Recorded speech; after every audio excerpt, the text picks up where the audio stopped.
It's me, Madison. So today I'm going to be talking about like GCSE, like a GCSE talk video. Now, I haven't seen like any of these about like how people feel towards their GCSEs and all that, but I'm going to share like my own views on it and also answer questions. Before we get into this video, these are my own views. So I don't care if you disagree with them or like are against them. Just don't put that out there because there can be people that would argue back, I suppose. Um, I'm not usually one of those types of people, but like I know that there are other people out there who would. So let's go and get started. First question: tips on choosing your GCSE options. That is a good question. Don't go with the options your mates are doing. I'm going to tell you a story. My dad did this. He told me this. He he did this mistake, and you know what? He's regret it. Um, I mean, he did enjoy one or two of the subjects that his friends were doing, but you know, he dropped out of one of the subjects to do another subject another mate was doing. So, but he ended up getting C's in English and like two other subjects. So, yeah, but back then they were like proper GCSEs. So like whatever grades you got back then are probably worth more like now. Like probably like a D or something is probably back then worth an A star or something now. That's what my dad told me. So thanks, Dad. Also as well, go with subjects you enjoyed the previous year. If you're in year 9 and you enjoyed certain subjects, choose them. Just choose them as options. However, you are limited to a certain amount of options. However, some schools do give an extra option if your timetable is like not full enough because of how many lessons you get of each. At my school, it's down to 4. I think it is with most schools, but some schools can offer up to like 6 GCSE options apparently. So be careful on what you choose. Also as well, go with options that are going to help you with your career. If you are set on that one career that you want to do, just go ahead and do the options that might help you. Let's just say you want to be, I don't know, a doctor.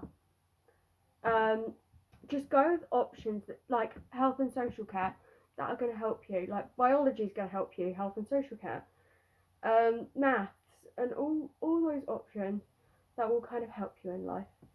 And that's all I've got to say about it. Post GCSE plans. That is actually a really good question. I've got 3 options. I can either be a Royal Engineer for the British Army, which check out my Royal Engineers bracelet my dad gave me on the day I did my DOV expedition. Sixth form or college. I am more leaning towards sixth form.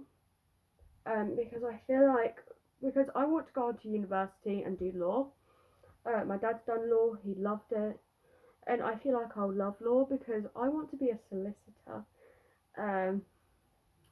Or if or I want to do stuff to do with animal behaviour and like being like an animal dietitian. I want to do stuff to do with. I feel like I want to do stuff to do with like animals and all that, like being a dietitian for animals as well. So like giving people tips on like what they should feed their dogs if they're like unwell or something. I just kind of want to do that, and like what's bad for a dog and why. Like let's just use a dog for example. But yeah, what are your GCSE options? Originally it was psychology, sociology, history and philosophy. But then they apparently psychology was full, and they put me in extra English because they probably think I'm really dumb at English, but I think I'm all right at English. I'm creative at least.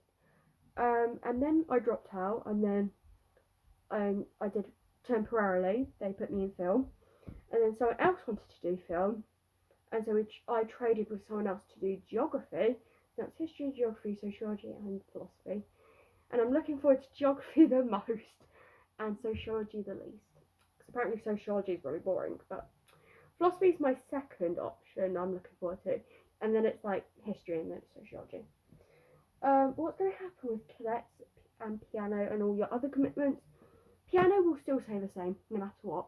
I love piano, and just if you were to tear me apart from an instrument, I don't know. It's like for me. It's like being separated away from a family member for a long time.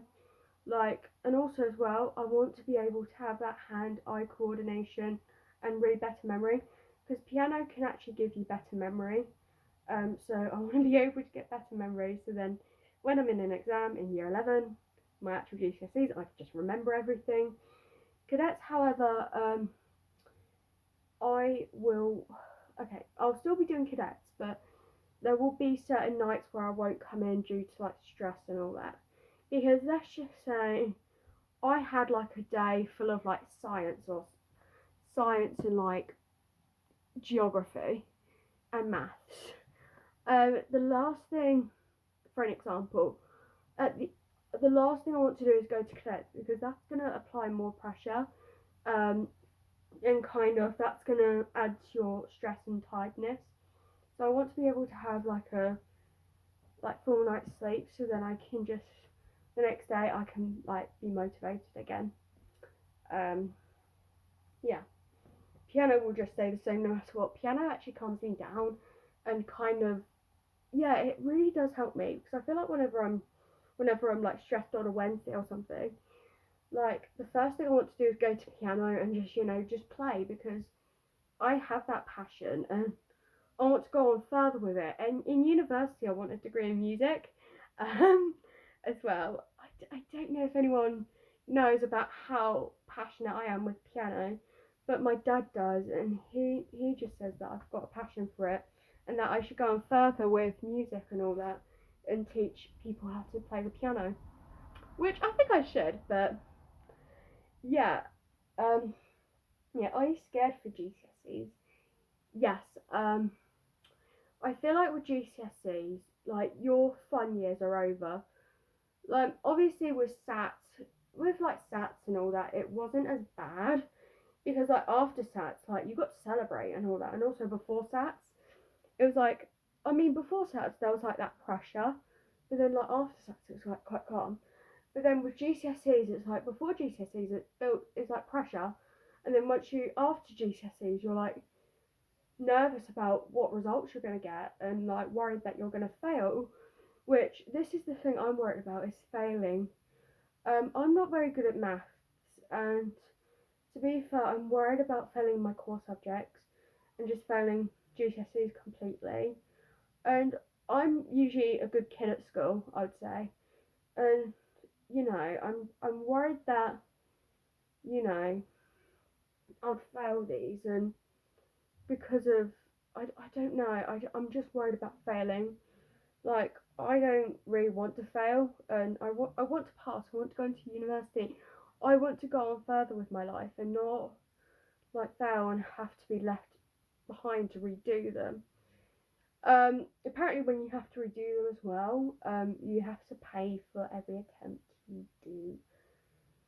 Um, yeah. So I am worried about failing on that part, but also just at the end of the day, I want to do my family proud. And like if I failed, I feel like I've just not only just disappointed myself, but I've disappointed the others around me and disappointed my teachers. And like I feel like that everyone's gonna remember me as like a failure, and I don't really want to be remembered that way.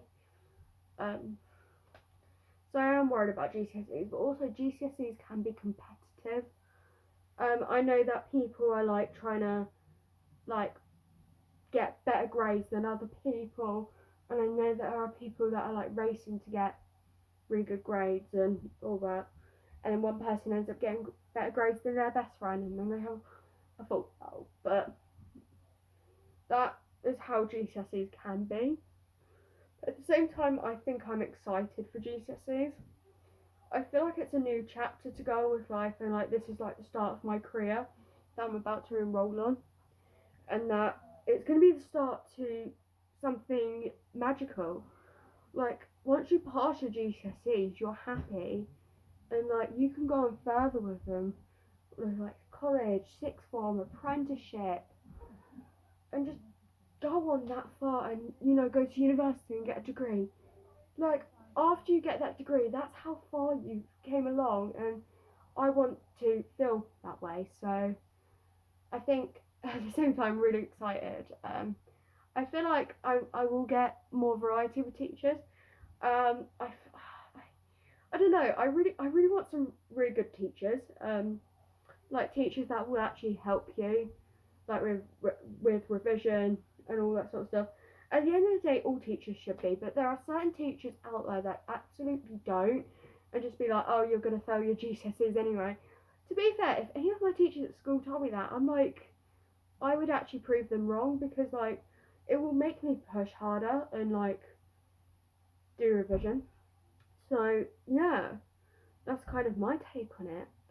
So thanks for watching this video. I hope you guys enjoy, and I will see you in my next video. So bye.